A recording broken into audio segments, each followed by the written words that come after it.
बिस्मिल्लाहिर्रहमानिर्रहीम। शुरू अल्लाह के नाम से जो रहमान और रहीम है। इक़रा बिस्मि रब्बिकल्लज़ी खलक़।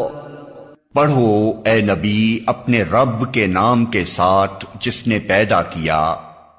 खलक़ल इंसान मिन अलक़। जमे हुए खून के एक लोथड़े से इंसान की तख्लीक की। इक़रा व रब्बुकल अकरम। पढ़ो और तुम्हारा रब बड़ा करीम है। अल्लज़ी अल्लम बिल क़लम। जिसने कलम के जरिए से इल्म सिखाया। अल्लमल इंसान मा लम यअलम। इंसान को वो इल्म दिया जिसे वो न जानता था। Assalamu alaikum. We start our class with the name of Allah who is most beneficent and the most merciful. Welcome to all students. This is week number 11 and video number 2. This is class 6 and the subject is mathematics. This is the revisionary video of whole midterm content. Today we are started with the chapter number 5, that is linear equations. First of all, we know about what is linear equations. Linear equations are those equations in which we are using only one variable. For example, 7y plus 3 is equal to 11. This is the equation. Why this is equation? Because here we are using equal sign.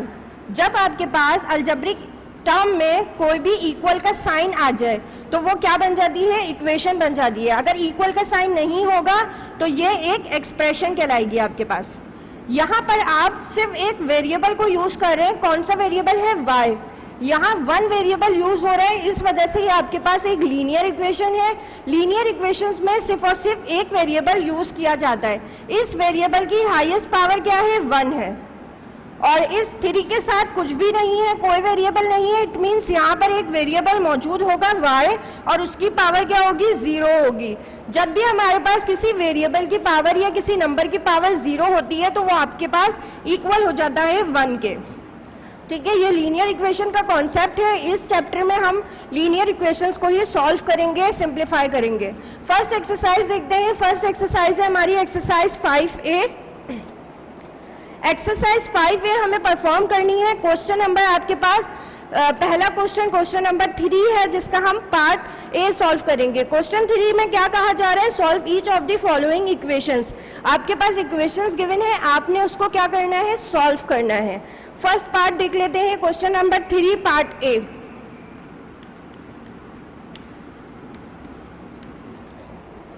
Three x minus 7 is equal to 4 minus 8x। ये आपके पास एक equation given है। यहाँ is equal का sign मौजूद है, इस वजह से ये आपके पास एक इक्वेशन है। इसको हमें सॉल्व करना है। सॉल्व का है डाला। हमेशा सॉल्यूशन के बाद सबसे पहले क्वेश्चन कॉपी किया जाता है एक दफ़ा। 3x minus 7 is equal to 4 minus 8x। आपने क्या करना है? जो वेरिएबल्स वाली टर्म है उनको एक जगह अरेंज करना है। जो कांस्टेंट टर्म है जिनके साथ कोई भी वेरिएबल नहीं है वो आपने एक जगह पर अरेंज करना है। 3x एज इट इज रहा। अब दूसरी वेरिएबल की टर्म आपकी इज इक्वल टू के दूसरी साइड पर मौजूद है जो कि है माइनस 8x।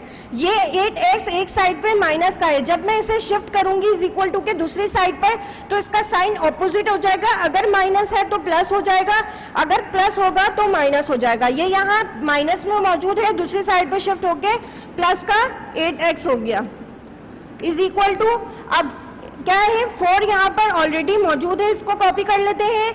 अब दूसरी आपके पास कांस्टेंट की टर्म ये -7 है, इसको मुझे दूसरी साइड पर शिफ्ट करना है। जब दूसरी साइड पर शिफ्ट किया जाएगा, अभी माइनस का है, दूसरी साइड पर जाकर ये अपोजिट साइन हो जाएगा तो प्लस हो जाएगी।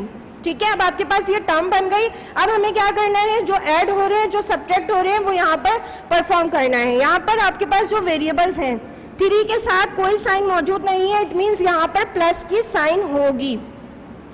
ठीक है, प्लस प्लस क्या होता है? प्लस 3 प्लस 8 इज 11 और ग्रेटेस्ट आपके पास नंबर जो है वो 8 है। 8 की साइन प्लस है तो 11 भी प्लस का आएगा। 11x is equal to next side पे आपके पास क्या हो रहा है, एडिशन परफॉर्म हो रही है, 4b प्लस का है, plus plus plus 4 plus 7 is 11, ये भी आपके पास क्या आ गया 11।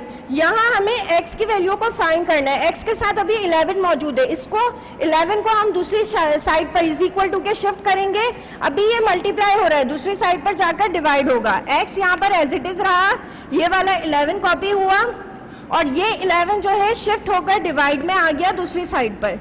अब आप क्या करेंगे, देखेंगे कैंसिल हो रहे हैं तो कैंसिल कर देंगे, 11 के टेबल से कैंसिल हो रहे हैं, 11 1 जा 11 एंड 11 1 जा 11, तो आपके पास अब x का आंसर क्या आया, x is equal to 1।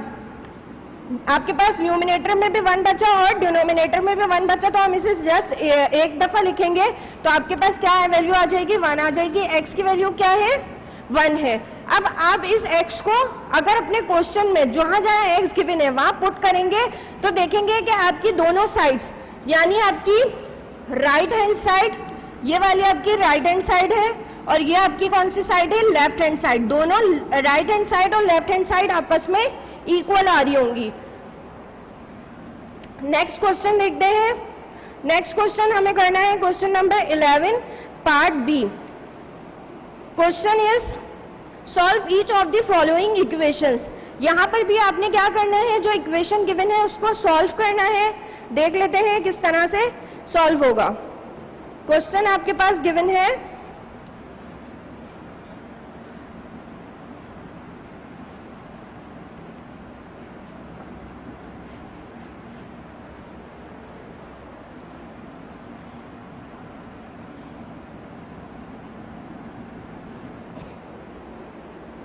x minus 3 divided by 4 is equal to x minus 3 divided by 3। ये आपके पास एक इक्वेशन गिवन है, इसको सॉल्व करना है। सबसे पहले आपने क्या परफॉर्म करना है, इस क्वेश्चन में सॉल्यूशन के बाद आपने क्वेश्चन कॉपी कर लिया, ये चीज़ आप लाजमी याद रखिएगा। अब आपने पहले क्या करना है, क्रॉस मल्टीप्लिकेशन यहाँ पर हम कर सकते हैं। जब हमारे पास डिनोमिनेटर में वैल्यूज मौजूद हों 2 और बीच में इज इक्वल का साइन हो तो क्या परफॉर्म किया जाता है, क्रॉस मल्टीप्लिकेशन परफॉर्म की जाती है।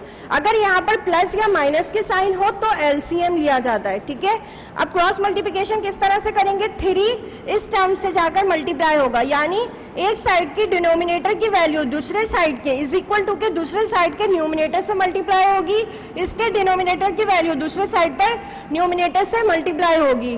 क्या होगा, 3 ब्रैकेट में करके आप इस वैल्यू को लिख देंगे। वैल्यू क्या है आपके पास, 2x minus 3 is equal to, यहाँ आपके पास डिनोमिनेटर में 4 मौजूद है, 4, न्यूमिनेटर में क्या है x माइनस 3। अब आपने क्या करना है, सबसे पहले बोर्ड मास रूल के थ्रू ब्रैकेट को सॉल्व करना है। ब्रैकेट किस तरह से सॉल्व होगा, ये 3 ब्रैकेट की तमाम टर्म्स से मौजूद होगा। यहाँ ब्रैकेट में 2 टर्म्स मौजूद हैं। सबसे पहले 3 इज 2x से मल्टीप्लाई होगा, देन इज 3 से मल्टीप्लाई होगा। 3 2 जा 6x माइनस 3 3 जा 9 इज इक्वल टू, जिस तरह हमने यहाँ पर मल्टीप्लिकेशन परफॉर्म की बिल्कुल ऐसे ही हम दूसरी साइड पर भी मल्टीप्लिकेशन परफॉर्म करेंगे। 4x से मल्टीप्लाई होगा, देन इज 4 3 से मल्टीप्लाई होगा, 4x जा 4x माइनस 4 3 जा 12। अब आप जब देखेंगे जो आपके पास लास्ट आंसर आया है, इसमें अब आपने क्या कर सकते हैं, आप इसमें अरेंज कर सकते हैं टर्म्स को। वेरिएबल वाली टर्म्स को एक जगह पर और कांस्टेंट वाली टर्म्स को एक जगह पर अरेंज करेंगे। 6x एज इट इज रहेगा। नेक्स्ट आपके पास वेरिएबल के टर्म 4 है, 4 यहाँ पर प्लस का है, इज इक्वल टू के दूसरी साइड पर आकर माइनस, इसका साइन चेंज हो जाएगा, माइनस हो जाएगा, माइनस का 4x बन जाएगा। माइनस का 12 एज इट इज कॉपी हुआ इस साइड पर। अब ये 9 देखेंगे, दूसरी कांस्टेंट की टर्म ये 9 है जो कि माइनस का है, दूसरी साइड पर जब इसे शिफ्ट किया जाएगा इसका साइन प्लस हो जाएगा, प्लस का 9 हो जाएगा, ठीक है। अब हमें इस स्टेप में देखना है कि जो हमारे पास ऐड हो रहे हैं और जो सब्ट्रैक्ट हो रहे हैं वो यहाँ पर हमने परफॉर्म करना है। 6 माइनस 4 इज 2x, पर यहाँ पर आप देखेंगे ये 6 प्लस का है और यही 6 दोनों में बड़ा है, ग्रेटेस्ट नंबर है, इसके साइन प्लस है, तो आपके पास 2 जो आपके पास आंसर आया वो भी प्लस का आया, is equal to minus plus minus 12 minus 9 is 3, 12 is greatest, 12 के साइन क्या है माइनस, तो आंसर क्या आएगा माइनस का 3। अब हम क्या करेंगे, यहाँ पर इस वेरिएबल को सेपरेट करेंगे, हमें x की वैल्यू ही फाइंड करनी है। सेपरेट करने के लिए क्या करेंगे, 2 को शिफ्ट कर देंगे, 2 इस साइड पर मल्टीप्लाई हो रहा है, दूसरी साइड पर जाकर डिवाइड होगा। किस तरह से परफॉर्म करेंगे, x is equal to -3 divided by 2। आपने क्या किया, इस 2 को दूसरी साइड पर शिफ्ट किया तो वो डिवाइड के फॉर्म में गया। अभी एक साइड पर मल्टीप्लाई हो रहा है, दूसरी साइड पर जाकर डिवाइड होगा। अब इस फ्रैक्शन फॉर्म को आप मिक्स फ्रैक्शन फॉर्म में चेंज करेंगे, किस तरह से, 3 2 2 1 जा 2 माइनस करेंगे, 3 माइनस 2 इज 1। यहाँ पर एंटी क्लॉकवाइज आप इसको देख लीजिए, क्या होगा, 1 जो नीचे है वो ऊपर आ जाएगा, जो ऊपर है वो साइड में आ जाएगा और जो साइड में है वो नीचे आ जाएगा। इस तरह से इसको लिख देते हैं। s is equal to minus के साइन अपनी जगह पर ऐसी ही मौजूद रहेगी। आंसर आपके पास क्या बनेगा, 1 डिवाइडेड बाय 2, यानी ये जो नीचे वाला 1 था ये ऊपर आ गया, मैंने ऊपर लिख दिया, साइड वाला जो ऊपर वाला था वो साइड पे लिखा जाएगा, साइड में लिख दिया, और जो साइड में 2 था वो नीचे लिखा जाएगा, 2 यहाँ पर नीचे लिख दिया। एंटी क्लॉकवाइज यहाँ पर हमने परफॉर्म किया, यही आपके x का आंसर आ गया। इससे ज़्यादा फर्दर हम इसे सॉल्व नहीं कर सकते। नेक्स्ट क्वेश्चन देख लेते हैं। नेक्स्ट क्वेश्चन आपके पास नेक्स्ट एक्सरसाइज का क्वेश्चन है। नेक्स्ट एक्सरसाइज है आपकी एक्सरसाइज 5B, जिसका क्वेश्चन नंबर 3 हम परफॉर्म करेंगे। Next exercise 5B, question number 3। Question number 3 में क्या कहा जा रहा है, if s is equal to 4 pi r square, अगर आपके पास s की वैल्यू गिवन हो कितनी, 4 पाई आर स्क्वायर, तो आपने फाइंड करना है, पार्ट ए है द वैल्यू ऑफ s की वैल्यू फाइंड करनी है when r is equal to 10 1/2। जब आपके पास r की वैल्यू कितनी हो 10 1/2, आपने s फाइंड करना है और s का फॉर्मूला भी आपको गिवन है, ठीक है। s कितना है, 4 पाई आर स्क्वायर। s की वैल्यू आपने फाइंड करनी है, r की वैल्यू आपको गिवन है जो कि है 10 1/2। किस तरह से इसे सॉल्व करेंगे देखते हैं। आपके पास सबसे पहले इस क्वेश्चन में डेटा बनेगा, डेटा का हेड डाला आपने, जो वैल्यूज आपको गिवन है और जो वैल्यूज आपने फाइंड करनी है वो डेटा में लिखा जाता है। वैल्यू आपको कौन कौन सी गिवन है, r की वैल्यू गिवन है r 10 1/2, r की वैल्यू आपके पास कितनी है 10 1/2, क्वेश्चन में आप देख सकते हैं। इसको आप मिक्स फ्रैक्शन के फॉर्म को चेंज कर देंगे फ्रैक्शन फॉर्म में। किस तरह से चेंज होगा, 2 10 से जाकर मल्टीप्लाई होगा और जो आंसर आएगा वो 1 से जाकर ऐड होगा। 2 10 मल्टीप्लाई बाय 2 प्लस 1, जो आंसर आएगा 1 में ऐड होगा। डिवाइड में क्या मौजूद है, 2 मौजूद है, 10 2 20 प्लस 1 डिवाइडेड बाय 2 और 20 प्लस 1 इज 21 डिवाइडेड बाय 2। तो अब आपके पास r की वैल्यू जो आपने मिक्स फ्रैक्शन के फॉर्म को चेंज कर एक फ्रैक्शन फॉर्म में चेंज की है वो कितनी आई है 21 डिवाइडेड बाय 2। पाई की वैल्यू एक कांस्टेंट वैल्यू होती है जो कि आपको याद रखनी है। पाई की वैल्यू होती है 22 डिवाइडेड बाय 7। अगर इस 22 डिवाइडेड बाय 7 को मैं चेंज कर दूं डेसिमल में तो इसका आंसर 3.142 आता है। तो यानी पाई की ये दोनों ही वैल्यूज होती हैं, 3.142 और 22 डिवाइडेड बाय 7 दोनों राइट वैल्यूज हैं इसकी। अभी हमें यहाँ पर देखना है कि हमारा जो r है वो भी एक डिवाइड के फॉर्म में है, फ्रैक्शन फॉर्म में है, तो हमें पाई भी फ्रैक्शन फॉर्म की वैल्यू में ही रखना है। इसको अब डेसिमल में हमें चेंज नहीं करना, हम इसको 22 डिवाइडेड बाय 7 ही सॉल्व करेंगे। आगे हमें क्या गिवन है, आगे हमें कोई वैल्यू गिवन नहीं है, हमें फाइंड क्या करना है, s फाइंड करना है, s is equal to question mark. Data आप लोगों ने इस तरह से बना लिया। अब फॉर्मूला आपके पास क्वेश्चन में गिवन है, फॉर्मूला क्या है, s is equal to 4 pi r square. Solution देखते हैं किस तरह से होगा इसका। r कितना है 21 डिवाइडेड बाय 2 और पाई है 22 डिवाइडेड बाय 7। इन वैल्यूज को यूज करते हुए s की वैल्यू फाइंड करेंगे। क्या करेंगे अब आप लोग,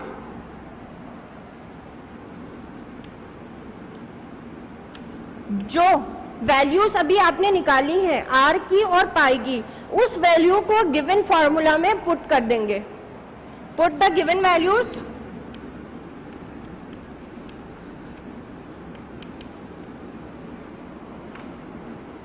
ठीक है, पुट द गिवन वैल्यूज। अब फॉर्मूला क्या है, s इज इक्वल टू 4 एक नंबर है तो वो एज इट इज रहेगा। पाई की वैल्यू कितनी है 22 डिवाइडेड बाय 7, ब्रैकेट में लिख दीजिए 22 डिवाइडेड बाय 7 मल्टीप्लाई r की वैल्यू कितनी है 21 डिवाइडेड बाय 2, वैल्यू यहाँ पे पुट की और इसके ऊपर स्क्वायर भी हम अप्लाई करेंगे। क्यों, क्योंकि देखिए r के ऊपर भी स्क्वायर है, तो आपने जब r की जगह r की वैल्यू लिखी तो उसके ऊपर भी स्क्वायर को लाजमी आपने पुट करना है। सॉल्व करेंगे क्या आंसर आएगा, s is equal to 4 multiply by 22 divided by 7 अभी एज इट इज रहेगा। सबसे पहले आपने इस स्क्वायर की टर्म को, स्क्वायर को अप्लाई करना है इस टर्म पे।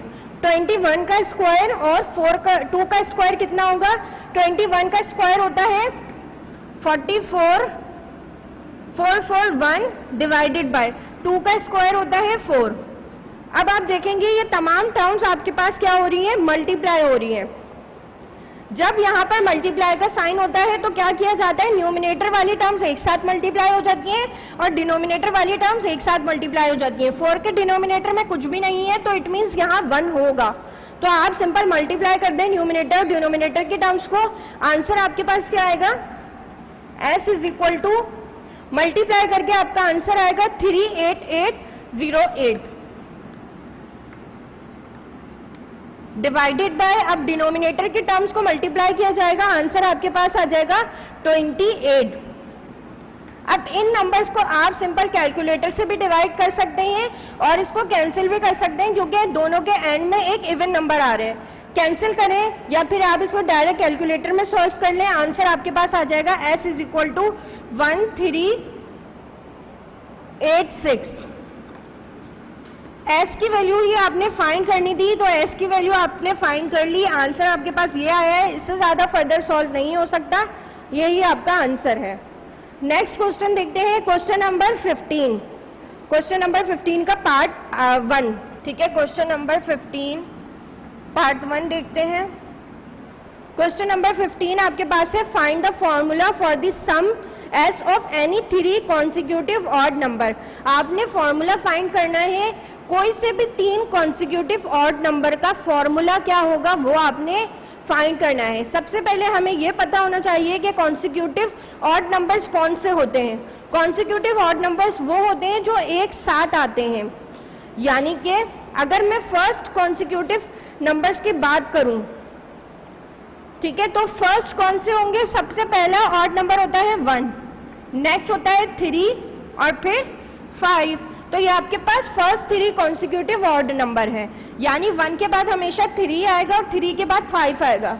अगर इसको ऐसे लिख दिया जाए 1 5 13, तो ये भी एक ऑड, ये भी ऑड नंबर्स ही हैं, मगर अब ये कॉन्सिक्यूटिव ऑड नंबर नहीं है क्योंकि ये हैं ऑड नंबर्स मगर ये एक साथ नहीं आ रहे, तो इस वजह से ये कॉन्सिक्यूटिव नहीं है। मगर यहाँ पर जो हमें फॉर्मूला मालूम करना है वो है एनी 3 कॉन्सिक्यूटिव ऑड नंबर। तो जरूरी नहीं है कि हम 1 3 5 ही लें, हम ऐसे भी ले सकते हैं कि 5 7 9। अब भी ये एक कॉन्सिक्यूटिव ऑड नंबर ही है क्योंकि ये तीनों के तीनों ऑड नंबर्स हैं और ये एक साथ ही आते हैं, तो ये कॉन्सिक्यूटिव है। ठीक है, आपने इस कॉन्सेप्ट को याद रखना है। कॉन्सिक्यूटिव ऑड नंबर्स वो होते हैं जो एक साथ आते हैं। फर्स्ट 3 कॉन्सिक्यूटिव ऑड नंबर की बात की जाए तो वो 1 3 5 होंगे। 5 7 9 भी कॉन्सिक्यूटिव ऑड नंबर है मगर ये फर्स्ट नहीं है। अब हमें इसका फॉर्मूला मालूम करना है। फॉर्मूला किस तरह से मालूम करेंगे, आपने लिखा let n be the first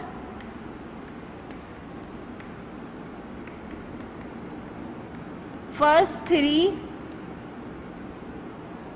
consecutive odd number।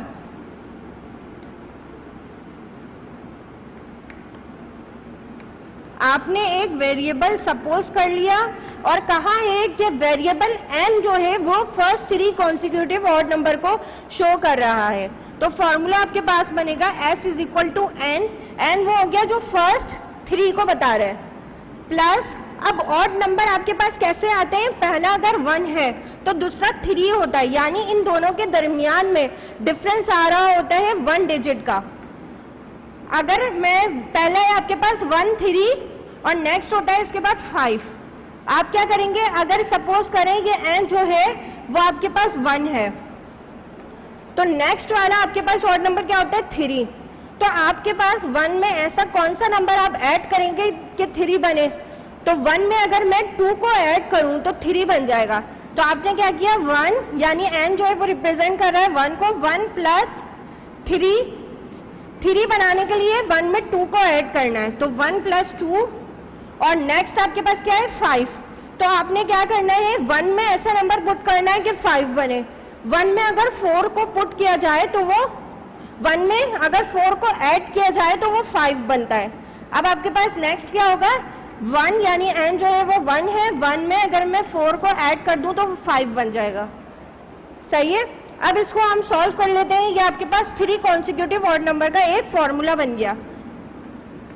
अब इसको सॉल्व कर लेंगे। n is equal to bracket को रिमूव कर दिया जाएगा, n plus 2 plus n plus 4, जो आपके पास सेम टर्म्स हैं यानी कि जो वेरिएबल n वाली टर्म्स हैं उनको एक साथ ऐड कर लेंगे, अदर टर्म यानी कांस्टेंट की टर्म को एक साथ ऐड कर लिया जाएगा। 1 2 3 आपके पास 3n है, 3n प्लस ये 2 है और 4 है, 4 प्लस 2 इज 6। तो आपके पास फॉर्मूला क्या बना एनी 3 कॉन्सिक्यूटिव ऑड नंबर का 3n प्लस 6, यही आपका आंसर है। नेक्स्ट क्वेश्चन है हमारा एडवांस लेवल का question, question number 16 part 1। Question number 16 is find the formula for the total cost $t of C pens at $d each and E pencils at F cents each. यानी कि आपने यहाँ पर भी एक फॉर्मूला फाइंड करना है जो बताए आपके पास एक टोटल कॉस्ट। टोटल कॉस्ट किस चीज की, पेंसिल की, C पेंसिल्स की टोटल कॉस्ट आपको गिवन है $t और $d आपके पास जो कॉस्ट है वो गिवन है E पेंसिल्स की, और आपके पास F सेंट्स भी गिवन है। इसका आपने क्या करना है टोटल फॉर्मूला मालूम करना है। किस तरह से करेंगे, question number 16 part 1। Question number 16 सबसे पहले आपने क्या किया, सॉल्व का हेड डाला। आपको मालूम है कि आपके पास $1 आपके पास कितने सेंट्स के बराबर होता है, 100 सेंट्स के बराबर आपके पास $1 होता है। आपने क्या किया, अगर मैं $f की बात करूं तो $f आपके पास किसके बराबर हो जाएगा, इस 100 को f से मल्टीप्लाई करवा देंगे, f मल्टीप्लाई बाय 100 सेंट्स। ठीक है, अब हमें क्या करना है, हमें ये वैल्यू तो नहीं मालूम करनी, हमें किसकी वैल्यू मालूम करनी है, f सेंट्स की वैल्यू। तो इस 100 को मैं यहाँ से हटा देती हूँ, इनके दरमियान में से 100 इस साइड पर है, दूसरी साइड पर आकर डिवाइड करेगा, $f divided by 100 is equal to f cents. Clear. अब यहाँ पर हमने क्या कर लिया, f सेंट्स की वैल्यू मालूम कर ली डॉलर में उसकी वैल्यू है f डिवाइडेड बाय 100। इसको एक साइड पे लिख लेते हैं, f डिवाइडेड बाय 100। ये किसकी वैल्यू आई है, डॉलर की f सेंट्स में। अब इसका टोटल फॉर्मूला मालूम करना है हमें, किस तरह से होगा, जब भी किसी चीज का टोटल मालूम किया जाता है तो हम तमाम चीजों को ऐड करवा देते हैं। टोटल को t से रिप्रेजेंट किया जाएगा, टोटल इज इक्वल टू आपके पास जो पेंसिल्स हैं, पेंसिल्स किस में गिवन है, C पेन्स आपके पास गिवन है $t में, तो आपने C को सिंपल मल्टीप्लाई करवा दिया D से, प्लस आपके पास ई पेंसिल्स गिवन है सेंट्स में, एफ सेंट्स में, मगर आपने उस सेंट्स को आप डॉलर में कन्वर्ट कर दिया, आंसर क्या आया एफ डिवाइडेड बाय 100, तो multiply by F divided by 100 यहाँ पर हम लिख देंगे। अब ये मल्टीप्लाई वाले साइन हटा देंगे, सिंपल मल्टीप्लाई कर देंगे, C multiply by D, answer आ जाएगा C D plus E multiply by F, E F divided by 100। तो ये आपके पास एक फॉर्मूला बन गया टोटल का, कब, जब आपके पास सी पेन्स डी डॉलर में है और ई पेंसिल्स आपके पास एफ सेंट्स में है, आपने कन्वर्ट करके डॉलर में ये वैल्यू को फाइंड कर लिया, यही आपके टोटल का फॉर्मूला है। इसके बाद हम चलेंगे नेक्स्ट एक्सरसाइज की तरफ। नेक्स्ट एक्सरसाइज आपके पास एग्जामिनेशन कंटेंट में एक्सरसाइज 5D है, 5C एक्सरसाइज हमारी इंक्लूड नहीं है। 5D एक्सरसाइज का क्वेश्चन नंबर 1 हमें सॉल्व करना है। Exercise 5D which is on page number 129, question number 1 part A.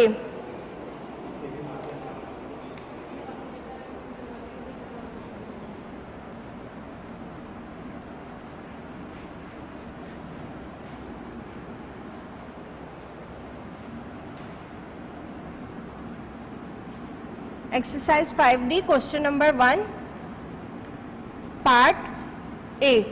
Part A में आपके पास क्या गिवन है, fill in each box with less than, greater than, less than equal to और greater than equal to.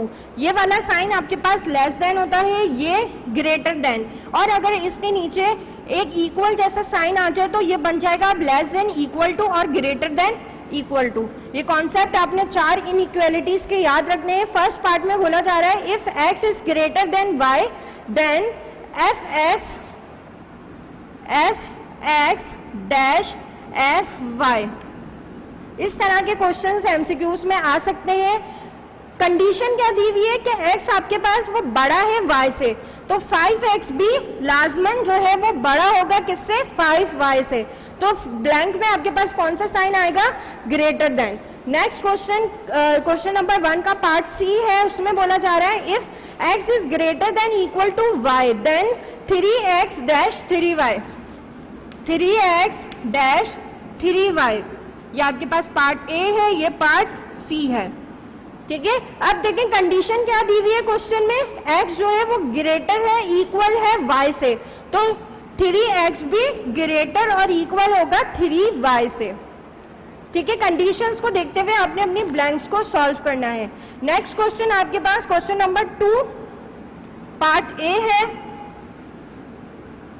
Question number 2 में आपसे कहा जा रहा है solve each of the following inequalities and illustrate the solution on a number line. आपने जो आपके पास फॉलोइंग इनइक्वालिटीज के क्वेश्चंस गिवन है वो आपने सॉल्व करने हैं और उनको नंबर लाइन में बनाकर शो भी करना है कि नंबर लाइन में किस तरह का बनेगा वो। पार्ट ए में आपके पास क्वेश्चन है 3x less than equal to 18। ये जो आपके पास greater than, less than equal to, greater than equal to के साइन है, ये आपके पास इनइक्वालिटीज का साइन कहलाते हैं, ठीक है। और जो इक्वल का साइन होता है वो तो इक्वल का साइन आपको मालूम है। Part A 3x less than equal to 18, 3x less than equal to 18 solve, ठीक है। सॉल्व का हेड डाला है, यहाँ पर आपने क्या करना है, x की वैल्यू को फाइंड करना है। किस तरह से फाइंड करेंगे, x ये 3 यहाँ मल्टीप्लाई हो रहा है, जिस तरह से हम इज इक्वल टू में करते थे, अगर इज इक्वल टू के एक साइड पर कोई भी नंबर मल्टीप्लाई हो रहा था उसे दूसरी साइड पर शिफ्ट किया जाता था तो वो डिवाइड होता था। बिल्कुल ऐसा ही इनइक्वालिटी में भी होगा। इनइक्वालिटी भी बिल्कुल एक तरह से इक्वल के साइन की तरह जैसे हम क्वेश्चंस को सॉल्व करते थे बिल्कुल वैसे ही सॉल्व होगा। x यहाँ पर is equal less than equal to, अब यहाँ पर आप इज इक्वल का साइन नहीं यूज करेंगे, आप जो साइन क्वेश्चन में मौजूद है वही साइन यूज करेंगे। 3 मल्टीप्लाई हो रहा है, दूसरी साइड पर आकर डिवाइड होगा, 18 डिवाइडेड बाय 3। अब आपने चेक करना है कि कैंसिल हो रहे हैं तो आप कैंसिल कर देंगे, अगर नहीं हो रहे तो इन्हें एज इट इज रहने देंगे। ये कैंसिल हो रहे हैं, 3 1 जा 3, 3 6 जा 18। क्या आंसर आया आपके पास, x इज लेस देन 6, यानी जो आपके पास x है वो छोटा है और बराबर है किसके, 6 के। अब आपने इसको नंबर लाइन में भी शो करना है। नंबर लाइन में कैसे बनेगा, नंबर लाइन बनी है आपके पास, आपने रैंडमली एक लाइन ड्रॉ कर दी, ठीक है। अब आपने देखना है कि आपका नंबर कहाँ तक जा रहा है, आपका नंबर 6 तक जा रहा है, तो यानी आपने अपनी नंबर लाइन को 6 तक तो रिप्रेजेंट करना ही करना है, लेकिन आप चाहें तो उसको 7 या 8 आगे तक ले जा सकते हैं, मगर आप इसे कम नहीं कर सकते। तो मैं इसको 7 तक रिप्रेजेंट कर देती हूँ, ठीक है। 7 6 5 4 3 2 और 1, ठीक है। नंबर लाइन में मैंने नंबर्स को रिप्रेजेंट कर दिया। अब आपका x क्या, ओके स्टूडेंट्स, x का आंसर हमारे पास क्या आया, x is less than equal to 6। इसको हमें नंबर लाइन में ड्रॉ करना है। नंबर लाइन में आपने लाइन यहाँ पर मेक कर ली। लाइन क्या है आपके पास, 7 6 5 4 3 से आपने इसको रिप्रेजेंट कर लिया। आपका x छोटा है और बराबर है 6 के, आपने यानी 6 पर भी मार्क करना है कि आपके नंबर जो है वो 6 तक तो आ रहा है, क्योंकि आपके पास बोला जा रहा है लेस देन इक्वल, तो 6 तक तो जाएगा ही जाएगा। और लेस है तो आपके पास लाइन कहाँ बनेगी, लाइन आपकी इस तरह से बनेगी और एरो से आप रिप्रेजेंट करेंगे कि आपके नंबर जो है वो छोटे हैं, छोटे के साइड पर जा रहे हैं, स्मॉलेस्ट साइड पर जा रहे हैं। तो ये यहाँ पे आप देख सकते हैं नंबर लाइन पे भी आपके नंबर स्मॉल हो रहे हैं, इस वजह से आपने इसको रिप्रेजेंट कर लिया कि आपके नंबर यहाँ पर स्मॉल है। नेक्स्ट क्वेश्चन है आपके पास question number 2 part C, 3y less than -36। इसको भी देख लेते हैं नंबर लाइन पे किस तरह से ड्रॉ होगी। 3y लेस देन -36, यहाँ पर भी आपने y की वैल्यू फाइंड करनी है। y less than -36 divided by 3, cancel हो रहा है, कैंसिल करेंगे, 3 1 जा 3, 3 1 जा 3, 3 2 जा 6, y इज लेस देन -12। अब आपका y क्या है, y आपका छोटा है किससे, -12 से। लाइन आप किस तरह से इसकी मेक करेंगे, नंबर लाइन ड्रॉ की, आपका नंबर कहां तक जा रहा है, -12 तक। आपको मालूम है माइनस में नंबर जितना बड़ा होता है एक्चुअली वो उतना ही छोटा होता है, तो 11 से बड़ा क्या होगा, 12 से बड़ा क्या होगा आपके पास, 11 होगा। आप अपनी लाइन को 11 तक मेक कर लें, -11 -12, ठीक है, -13 -14 -15 -16 -17 तक आपने इसको बना लिया। आपका y जो है वो छोटा है 12 से, 12 तक आपने रिप्रेजेंट किया और अपने लाइन को इस तरह से ड्रॉ कर लिया। जो लाइन आपकी ये रिप्रेजेंट कर रही है कि आपका नंबर छोटा है। एक्चुअली यहाँ लाइन में आप देखेंगे तो नंबर्स यहाँ पे बड़े हो रहे हैं, लेकिन माइनस में जितने बड़े नंबर होते हैं वो उतने ही छोटे होते हैं। तो ये लाइन आपकी इस तरह से बनेगी। यहाँ पर हमारी एक्सरसाइज 5D कंप्लीट हो चुकी है। आज के वीडियो लेक्चर तक हमारा यहीं तक हमें करना था, सॉल्व एक्सरसाइज 5 तक। अब देख लेते हैं असेसमेंट। असेसमेंट के क्वेश्चंस आपके पास जो अभी हमने यहाँ क्वेश्चंस समझे हैं वो तमाम क्वेश्चंस आपके असेसमेंट में इंक्लूडेड है। क्वेश्चन नंबर 1 आपका एमसीक्यूज से रिलेटेड होगा। एमसीक्यूज देख लेते हैं किस टाइप के आ सकते हैं इस चैप्टर से रिलेटेड। एमसीक्यूज 1 है आपके पास जो आपने अभी एक्सरसाइज 5D में सॉल्व किया। If x is less then y, अगर आपके पास x जो है वो लेस देन हो y के, तो आपने क्या बताना है, देन 5x डैश 5y। तो यहाँ पर आपकी कंडीशन वाला ही इनइक्वालिटी का साइन आएगा जो कि लेस है, तो ये भी आपके पास लेस का ही साइन ब्लैंक में आएगा। नेक्स्ट क्वेश्चन आपके पास क्या है, अ डैश इज फॉर्म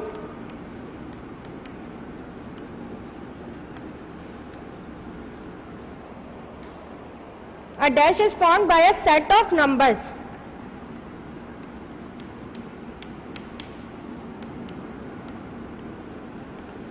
वो क्या चीज है जो फॉर्म होती है by a set of numbers. तो अगर आपके पास ऑप्शंस गिवन हो general term,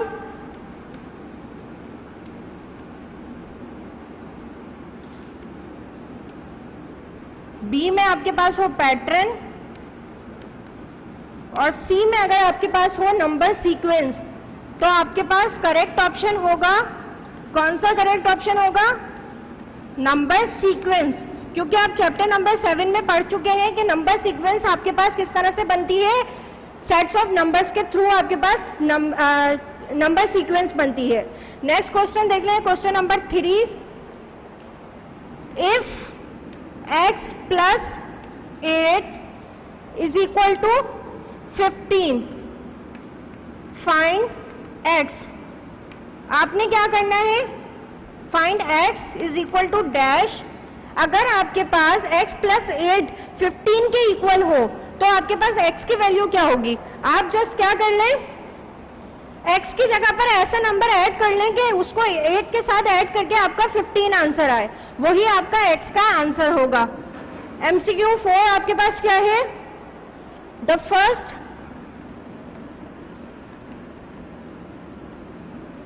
three consecutive odd numbers are, आपको अभी मालूम है, इसी वीडियो में हम पढ़ चुके हैं फर्स्ट 3 consecutive odd numbers कौन से होते हैं, 1, 3 and 5। इसको मैं डिटेल में आपको समझा चुकी हूँ क्वेश्चन में। लास्ट MCQs देख लेते हैं, MCQs नंबर 5। MCQs नंबर 5 आपके पास क्या है, 6 plus dash is equal to 9। आपने ऐसा नंबर डैश में ऐड करना है कि आपके पास उसके रिजल्ट में 9 इंक्लूड हो। इस टाइप के MCQs आपके पेपर में इंक्लूड हो सकते हैं। So this is all about your today's video. We will meet in the next video इंशाल्लाह। टिल देन अल्लाह हाफिज।